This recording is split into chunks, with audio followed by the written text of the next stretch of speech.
Hi. என் பேச்ச மதிச்சு நிறைய பேர் சப்ஸ்கிரைப் பண்ணியிருந்தீங்க. ரொம்ப சந்தோஷமா இருந்துச்சு. இன்னும் கூட நிறைய பேர் சப்ஸ்கிரைப் பண்ணாம தான் கேட்டுட்டு இருக்கீங்க. வை டோன்ட் வை சப்ஸ்கிரைப் பண்ணிட்டு கேட்க ஆரம்பிங்க. அப்பதான் நாங்க போடுற எல்லா கதைகளும் உங்களுக்கு ஒண்ணு விடாம வரும். சரி வாங்க. இது விழித்தீயில் ஒரு தவம் அத்தியாயம் 10. வீராவோடு பேசிவிட்டு யாழ் மொழி சந்தையில் இருந்து வெளியேற போக சில பேரின் கத்தல்களை கேட்டு வேகமாக திரும்பி பார்த்தாள். அங்கு சில ஆங்கிலேய அதிகாரிகள் வலுக்கட்டாயமாக சில பேரை இழுத்து கொண்டு போக அதை புரியாமல் பார்த்து கொண்டு நின்றிருந்தவளுக்கு ஒரு பக்கம் கோபம் கூட எகிரியது. எங்க நிலைமெல்லாம் எப்ப மாறுமோ தெரியல. இந்த வெள்ளக்காரனுங்களோட அராஜகம் அதிகரிச்சுக்கிட்டே போகுது. கடவுள்னு ஒண்ணு இருக்கா இல்லையா? அவனுங்களோட கட்டுமான வேலைக்காக எங்களை போய் துன்புறுத்திட்டு இருக்காங்க. எங்க வீட்டு ஆம்பளைங்களுக்கு காசு கூட அவனுங்க கொடுக்கறதில்ல. இதெல்லாம் எதிர்த்து அரசர் தான் பேசணும். ஆனா அவரே பேச மாட்டேங்கிறாரு. பின்ன சாதாரண மக்களான எங்களால என்னதான் பண்ண முடியும்? எங்க வாழ்க்கை இப்படியே போயிடும்னு பயமா இருக்கு. இதெல்லாம் தட்டி கேட்க யாருமே வரமாட்டாங்களா என்று ஒரு பெண்மணி பக்கத்தில் இருந்து சொல்ல அவரை பரிதாபமாக பார்த்தாள் யாழ்மொழி. அந்த ஆங்கிலேயர்களோ வர மறுத்தவர்களை மிரட்டி அடித்து வலுக்கட்டாயமாக அழைத்து செல்ல அதை பார்த்தவாறு அங்கிருந்து நகர்ந்தவள் அதே யோசனையோடு வீதியோரமாக நடந்து சென்றாள். திடீரென அவள் பின்னால் என்ற செருமல் சத்தம் கேட்க பட்டென்று திரும்பி பார்த்தவளின் விழிகள் பிதுங்கி விடும் அளவுக்கு பெரிதாக விரிந்து கொண்டன. அவள் எதிரே மார்புக்கு குறுக்கே கைகளை கட்டியவாறு லியோ நின்றிருக்க உடனே அதிர்ச்சியில் இருந்து சாதாரண முகபாவனைக்கு மாறி, அட, தாங்கள் இங்கே வந்து விட்டீர்களா? நல்லது நல்லது என்றாள் யாழ்மொழி புன்னகையோடு. அவனோ அவளை உறுத்து விழித்தவன், அது இருக்கட்டும், அங்க ஒருத்தன் கூட பேசிட்டு இருந்தியே, அவன் யாரு? அவன்தான் ஒருவேளை நீ சொன்ன உன்னோட காதலனா என்று கேட்க, என்ன என்று புரியாமல் கேட்டாள் அவள். ஹே, அதான் சந்தையில ஒருத்தன் கூட சிரிச்சு சிரிச்சு பேசிட்டு இருந்தியே, அவன்தான் உன் காதலனான்னு கேட்டேன் என்று லியோ மீண்டும் கேட்க சில கணங்கள் அவனை விழிகளை சுருக்கி குழப்பமாக பார்த்து கொண்டிருந்தவளுக்கு அப்போதுதான் மூளைக்கு உரைத்தது. சுதாகரித்த அடுத்த கணம், இல்லை இல்லை, அவர் என் காதலன் கிடையாது, தாங்கள் தவறாக புரிந்து கொண்டீர்கள் என்று யாழ்மொழி பதற்றமாக சொல்ல, இல்லையா, நான் கூட அவன்தான் உன் காதலன்னு நினைச்சேன். இட்ஸ் ஓகே, அப்போ அவன் இல்லைன்னா வேற யாரு என்று கூறிய பார்வையோடு கேட்டான் லியோ. யாழ்மொழிக்கு என்ன பதில் சொல்லி சமாளிப்பதென்றே தெரியவில்லை. அது அதாவது பார்த்தீர்கள் என்றால் அவரை நீங்கள் அத்தனை சாதாரணமாக பார்த்து விட முடியாது. அவரின் அழகை காண இரு கண்கள் போதாது அதிகாரி. அவரை பார்க்கும் எண்ணத்தை எல்லாம் விட்டுவிடுங்கள் என்று வாய்க்கு வந்த பொய்யை அவள் சொல்லி சமாளிக்க பார்க்க, 2 கண்ணு போதாதா? அவ்வளோ பெரிய தடிமாடா அவன் என்று கைகளை விரித்து அவன் செய்து காட்டிய தோரணையில் அவனை முறைத்து பார்த்தாள் யாழ்மொழி. இதோ பாருங்கள், தங்களின் பேச்சு எல்லை மீறி செல்கிறது. என் காதலன் பற்றிய பேச்சை விடுங்கள். என்னை எதற்காக இன்று இங்கு வர சொன்னீர்கள்? அதை சொல்லுங்கள் முதலில். தேவையில்லாமல் பேசிக்கொண்ட என்று அவள் கடுப்பாக கேட்க, அது சரி, என் பின்னாடி வா என்று சொன்னவாறு பேண்ட் பாக்கெட்டுக்குள் கையை விட்டு முன்னே நடக்க ஆரம்பித்தான் லியோ. இதோ பாருங்கள், நெல்லுங்கள். அரண்மனையிலிருந்து வெளியில் வர நான் எத்தனை கஷ்டங்களை தாண்டி வந்திருக்கிறேன் தெரியுமா? தாங்கள் எதையுமே புரிந்து கொள்ளாமல் இப்படி சாவகாசமாக நடந்து கொண்டால் என்ன அர்த்தம்? நான் கூறினாலும் உங்களுக்கு புரியாது. தயவு செய்து என்னவென்று சீக்கிரமாக சொல்லுங்கள். என் அவல நிலை உங்களுக்கு புரிகிறதா இல்லையா? நான் சாதாரண பணிப்பெண் தானே. என்னை துன்புறுத்துவதில் உங்களுக்கு அப்படி என்ன சந்தோஷம்? எத்தனையோ ஆண் நண்பர்களோடு பழகுபவர்கள் கூட சகஜமாக இருப்பார்கள். ஒரே ஒரு ஆணுடன் பழகிவிட்டு நான் படும் அவஸ்தை இருக்கிறதே. ஐயையோ என்று புலம்பிக் கொண்டே அவள் நடந்து வர ஆடவனுக்கு அதை கேட்கவே எரிச்சலாக இருந்தாலும் ஒரு பக்கம் சிரிப்பாகவும் இருந்தது.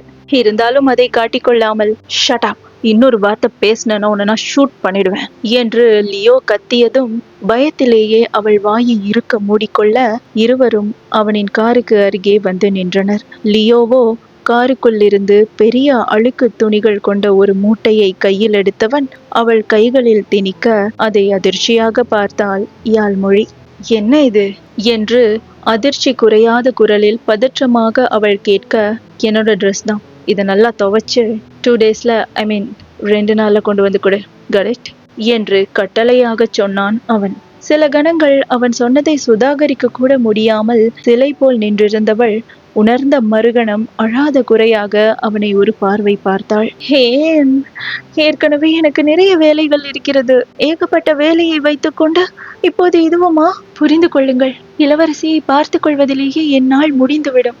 இளவரசி வேறு, என்னை தவிர வேறு யாரிடமும் எதையும் கேட்க மாட்டார்கள். என்னை பார்த்தால் பாவமாக இல்லையா உங்களுக்கு? இல்லை என்றால் அத்தனை பெரிய ஆங்கில அரண்மனையில் உங்களின் உடையை கழுவுவதற்கு கூட ஆள் இல்லை என்கிறீர்களா என்று அவள் உதட்டை பிதுக்கி கொண்டு கேட்க, அதெல்லாம் ஆளுங்க இருக்காங்க, ஆனா எனக்கு அவங்க செய்யற வேலையெல்லாம் பிடிக்கல. எனக்கு நீ தான் துவைச்சு தரணும் என்றான் அவன் அழுத்தமாக. யாழ்மொழிக்கு பிபி ஏகத்துக்கும் எகிரியது. இதற்கெல்லாம் கடவுள் உங்களை தண்டிக்காமல் விடமாட்டார். ஒரு சிறு பெண்ணை போய் இத்தனை கொடுமை செய்வதற்கு எப்படித்தான் இந்த ஆங்கிலேய அதிகாரிக்கு மனம் வருகிறதோ? நானே பாவம், நன்றாகவே இருக்க மாட்டான். எனக்கும் ஒரு நாள் கண்டிப்பாக வரும், அப்போது வைத்துக் கொள்கிறேன் என்று திட்டிக் கொண்டே அவள் முன்னே நடந்து செல்ல, ஆமா ஆமா, சின்ன பொண்ணு மாதிரியா நடந்துக்கிற நீ? பண்றது பூரா திருட்டுத்தனம், இதுல சின்ன பிள்ளையாமே என்று பதிலுக்கு கத்தினான் லியோ. திரும்பி அவனை மேல் மூச்சு கீழ் மூச்சு வாங்க முறைத்து பார்த்தவள் விறுவிறுவென்று முன்னே நடந்து செல்ல, அவள் தன் கண்ணில் இருந்து மறையும் வரை பேண்ட் பாக்கெட்டுக்குள் கையை இட்டவாறு அவளையே பார்த்து கொண்டு நின்றிருந்த லியோ காரில் ஏறி அமர்ந்து கொண்டான். என்று அவன் பெருமூச்சு விட்டவாறு ஜேம்ஸை பார்க்க, கேட்டா எதுவும் இல்லைன்னா சொல்ல போறீங்க, சோ நான் எதையும் கேட்க மாட்டேன் சார் என்று விட்டு திரும்பிக் கொண்டான் ஜேம்ஸ். சரியாக வேலைக்கான மக்களை வற்புறுத்தி அழைத்து கொண்டு வந்த அதிகாரிகள், சார் நீங்க சொன்ன மாதிரி எல்லாத்தையும் செஞ்சாச்சு, உங்களை நம்ம இடத்துக்கு அழைச்சிட்டு போறோம், நாளைக்கே இந்த கூட்டத்தை வச்சு வேலையை ஆரம்பிச்சிடலாம் சார் என்று சொல்ல, லியோவின் இதழ்களோ ஏளனமாக வளைந்தன.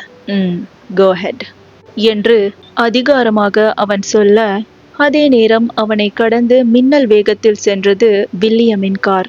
அதை புருவ முடிச்சுக்களோடு பார்த்தவன், ஜேம்ஸ் அந்த காரை ஃபாலோ பண்ண என்று உடனே செல்ல, ஜேம்ஸ் காரை உயிர்ப்பிக்க அதுவோ ஆரம்பித்த பாடில்லை.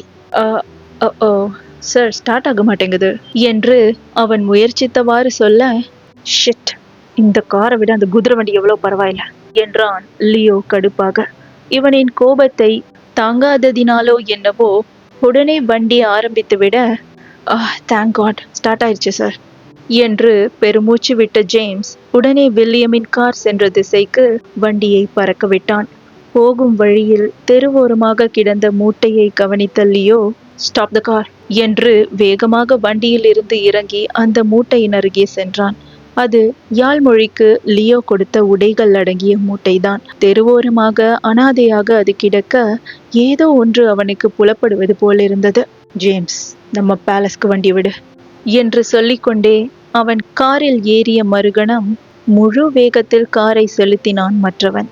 ஆங்கிலேய அரண்மனை வாசலில் காரை நிறுத்தியதுமே அவனின் விழிகள் சுற்றி முற்றி நோட்டமிட, அங்கு வில்லியமின் கார் வந்ததற்கான அடையாளமே இல்லை. அதை யோசித்து கொண்டே உள்ளே நுழைந்தவன் மற்ற அதிகாரிகளின் முன் சென்று நிற்க, இவனை பார்த்ததுமே மரியாதை நிமித்தமாக எழுந்து நின்றனர் அவர்கள். ஹே, வேர்ஸ் வில்லியம் என்று அவன் அழுத்தமான குரலில் கேட்க, சில பேரோ தெரியாது என்பது போல் தலையசைத்தார்கள். என்றால், ஐ திங்க் அவரு ஆஃபீஸர் ரொனால்டோட குவார்ட்டர்ஸ்க்கு போயிருப்பார் சார் என்றான் ஒருவன் மாத்திரம். ஆஃபீஸர் ரொனால்டோட குவார்ட்டர்ஸ்கா? இந்த நேரத்திலையா என்று தனக்குள்ளேயே கேள்வியை கேட்டவாறு சில கணங்கள் அப்படியே நின்றிருந்தவனுக்கு அப்போதுதான் எல்லாமே புரிய, நெற்றி நரம்புகள் புடைத்தெழுந்தன அவனுக்கு.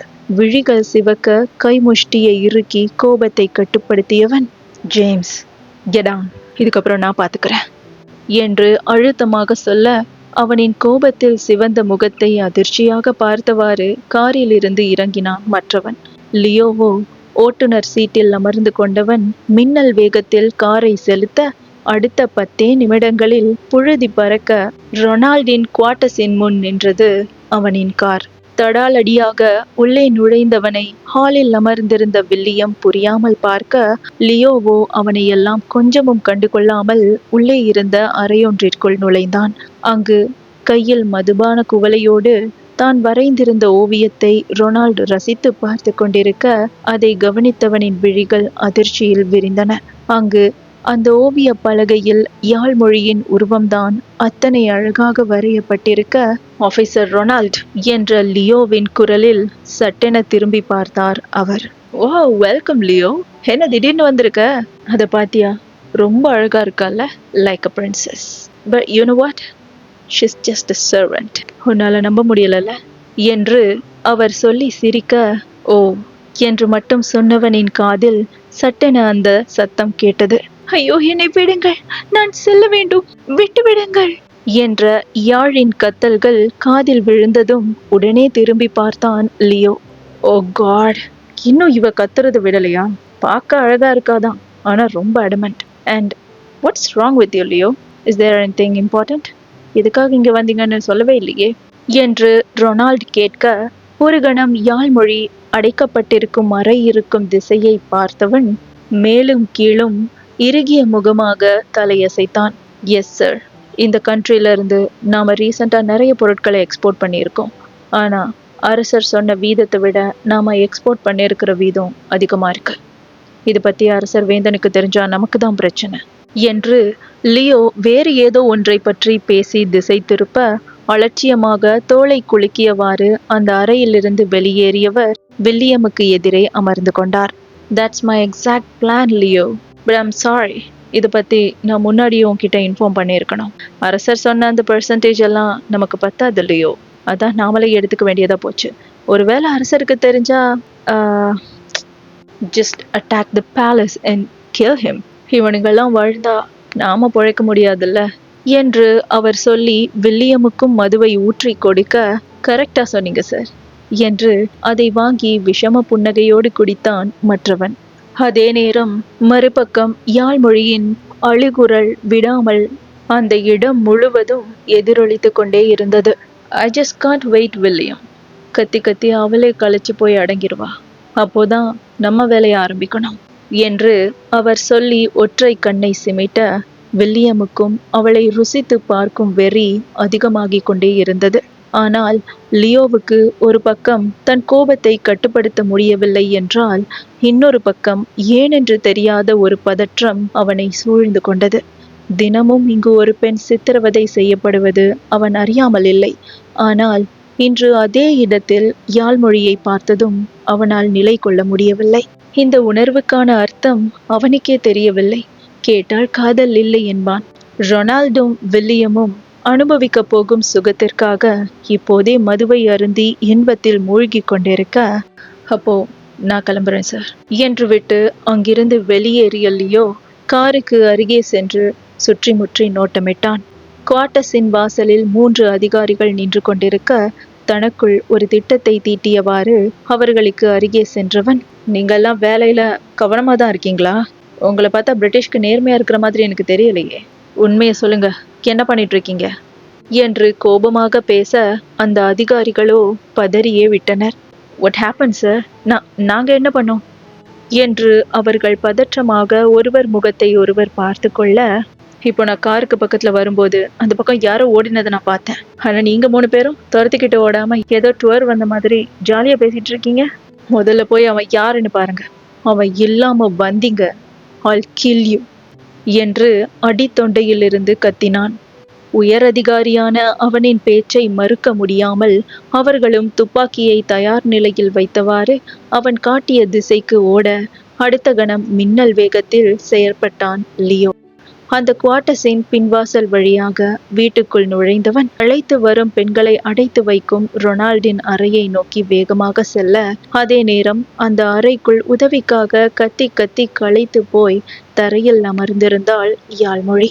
அழுது சிவந்த முகத்தோடு கால்களை கட்டிக்கொண்டு எப்படி தப்பிப்பதென்று கூட தெரியாமல் பயத்தோடு அமர்ந்திருந்தவளுக்கு எந்த ராஜகுமாரனாவது தன்னை காப்பாற்றி செல்ல மாட்டானா என்கிற ஏக்கம் மேலோங்கிதான் இருந்தது.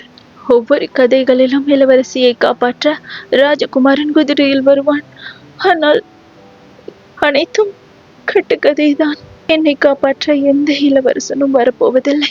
இவர்களின் பசிக்கு இன்று நான் தான் இறையா? கடவுளே, அந்த அம்மணி சொன்னது போல கடவுள் என்று ஒன்று இல்லை போலத்தான் என் வாழ்வே முடிய போகிறது என்று மானசீகமாக அவள் தனக்குள் பேசிக்கொள்ள, அவளுடைய உடலோ பயத்தில் நடுங்கிக் கொண்டிருந்தது. போதென்று பார்த்து சரியாக அவள் இருக்கும் அறை கதவு திறக்கப்பட திடுக்கிட்டு திரும்பி பார்த்தவளின் விழிகள் கலங்கி இருந்ததாலோ என்னவோ வாசலில் நின்றிருந்த உருவமும் சற்று கலங்கி போய் தெரிய விழிகளை கசக்கிவிட்டு மீண்டும் முற்று பார்த்தாள். அது சாட்சாத் லியோவேதான். அவனை பார்த்ததுமே அவளுடைய கோபம் ஏகத்துக்கும் எகிர வேகமாக எழுந்து வந்தவள் அவனின் சட்டையை கொத்தாக பற்றி கொள்ள திகைத்து போய்விட்டான் ஆடவன். காக்க வந்தவனை கயவன் என எண்ணிய யாழ்மொழியை லியோ காப்பானா? இல்லை என்றால் அப்படியே மாண்டொழி என்று விட்டு செல்வானா? காத்திருக்கலாம் அடுத்த அத்தியாயத்திற்காக.